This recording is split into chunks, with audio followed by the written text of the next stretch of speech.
Hi, boys and girls, I'm back. So, going against giraffe problems is salt in his shoes. So, when I'm done reading this book, just have your parents tell me which one that you liked the best. And this is our first matchup. So, the next book, Salt in His Shoes, was written by Dolores Jordan.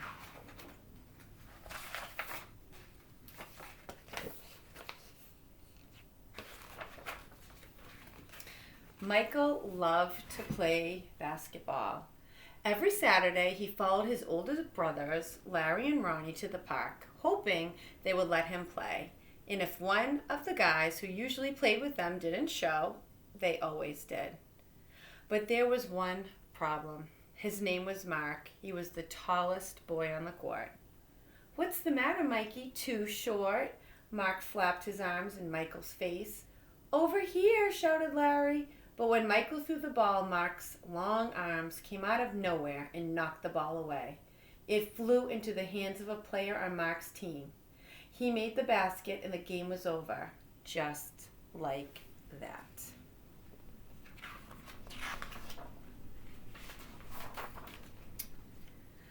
"I'm really sorry, guys. If I were taller, that wouldn't have happened." All the way home, Michael apologized, even though no one was mad at him. His older brother, Ronnie, tried to cheer him up. "Look, little brother, you played good today. Don't worry, we'll win the next time." When they got home, Michael went into the kitchen where Mama was cooking dinner. He was still disappointed, and she could tell. "You guys lost again today, huh?" Michael nodded. He sat quietly for a minute and then said, "Mama, how can I grow taller?" Now, Mama knew the answer to a lot of questions, but this was a tough one.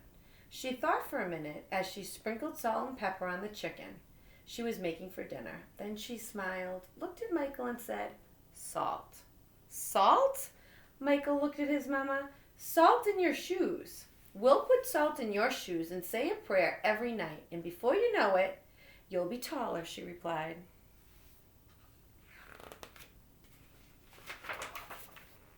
"Salt in my shoes," Michael said quietly to himself. Surely Mama was teasing. He sat staring out the window, trying to figure out how salt was going to help him grow. He noticed the rose bushes outside in Mama's garden. They had grown high along the fence, and roses of all colors were blooming on the vines. He thought to himself, "I remember when Mama first planted those bushes." Michael's face lit up. If Mama knows how to make those rose bushes grow taller, then maybe she's right. Maybe salt in my shoes really will help me grow.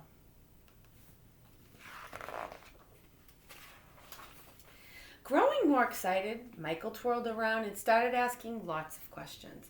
"Mama, how long will it take? How tall do you think I'll get?" Smiling, Mama sat down next to him and explained, "In order for this to work, the most important things you have to do are to be patient and to listen to what I tell you and say your prayers every night." Listening carefully, Michael shook his head. "Okay, Mama, I'll be patient. But what does saying my prayers have to do with it?" "Oh, everything," Mama replied. And she hugged him. "Now go wash up and tell your brothers and sisters to get ready for bed." Michael dashed out of the kitchen, almost knocking over his father, who was walking in. "What's he up to now?" asked Daddy. "Oh, the usual," laughed Mama, "chasing a dream." Later, during dinner, Mama noticed that Michael was barely eating anything. He was already daydreaming about being taller.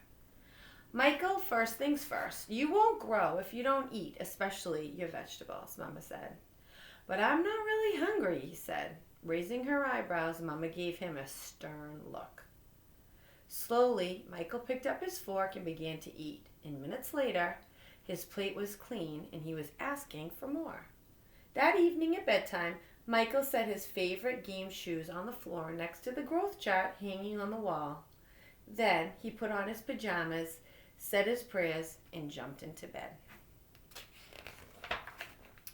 When Mama came in, Michael was fast asleep. By the look on his face, she could tell he was already playing basketball in his dreams.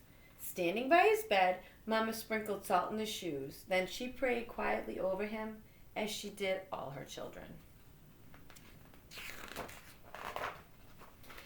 Dear God, please help Michael to be the best he can be and to give his best in all that he does. And Lord, could you please make him a bit taller tomorrow than he is today? Thank you. Amen. After that night, Michael wore his favorite game shoes everywhere he went, even to church. And he stopped going to the park with his brothers on Saturdays. Instead, he stayed home and practiced. He wanted to grow a few more inches before he went back to the park.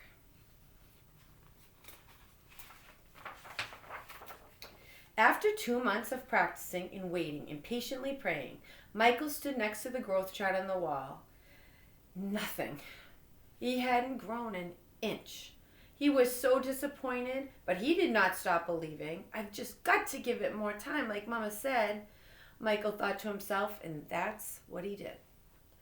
2 more months of practicing went by and still nothing. Now Michael was becoming a little sad. Not only had he not grown an inch, but he almost missed playing basketball with Larry and Ronnie. About the only thing he didn't miss was being picked on by Mark. When the next Saturday came, his brothers tried to get Michael to go with them to the park, but he wouldn't budge. Mama had begun to worry. When she saw Michael sitting alone on the steps, she said to Daddy, "Maybe you should go out and talk to him."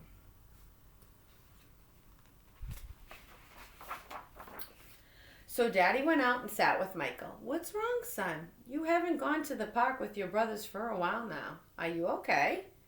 Michael didn't say anything at first. Then he looked at Daddy and said, "I thought I would be at least a few inches taller by now. I did everything Mama told me to do, but nothing's happened." "Michael, why do you want to be taller?" Daddy asked. "Well, if I were taller, I'd be a great player, and I could help our team win," Michael answered. "But you are a great player, son, and you already have everything it takes to be a winner. Right in here." Daddy tapped Michael on his chest. "Being taller may help you play a little better, but not as much as practice, determination, and giving it your best. Those are the things that make you a real winner." Michael thought about what Daddy had said for a minute. Then, suddenly, he jumped up and took off. "Where are you going?" Daddy yelled after him. "I've got a game to go to, and I'm late," Michael yelled back. When Michael reached the park, the game had started. He sat on the bench hoping he would get a chance to play, and he did. The game was almost over and the score was tied when John, one of the guys on Michael's team, fell and hurt himself. Here was Michael's chance. Michael joined his team in the huddle as they gathered on the sideline for a timeout. "Okay, the game is tied. All we need is 1 point. Who wants to take the shot?" Ronnie asked. He looked in Michael's direction, feeling more confident than ever, and Michael said, "I'll do it." When the whistle blew and the game began again, Mark began to pick on Michael as usual. "Still trying to play with the big boys, huh?" Michael taunted. But Michael paid him no attention. Taller or not, he had been practicing, and today he was determined to win.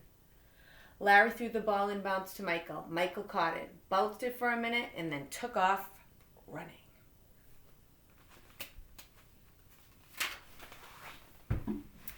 As he approached Mark, Michael shifted to his right. Mark followed. But while he was shifting, Michael spun to his left. He stepped behind Mark and shot. The ball arched far above his opponent's hands and fell silently through the hoop. 2 points! The game was over, and Michael's team had won. It was just as Michael had dreamed. When he realized what he had done, Michael took off running and didn't stop until he reached home. Bursting through the door, he shouted, "I did it, Daddy! I did it! I shot it right over the tall guy's head, and we won the game." Running in behind him, Ronnie and Larry joined the celebration. "That's right, little brother. You did it. You won the game for us." Michael remembered the look that Ronnie gave him during the last time out of the game and said, "No, we won the game." but I was the star, and they all laughed. After that day, Mama stopped putting salt in Michael's shoes, but Michael didn't stop being patient and working hard and praying. So that must be what made Michael grow into be a 6', 6" tall basketball superstar. And that is salt in his shoes. So remember, it's either giraffe problems or salt in his shoes. Don't forget to vote.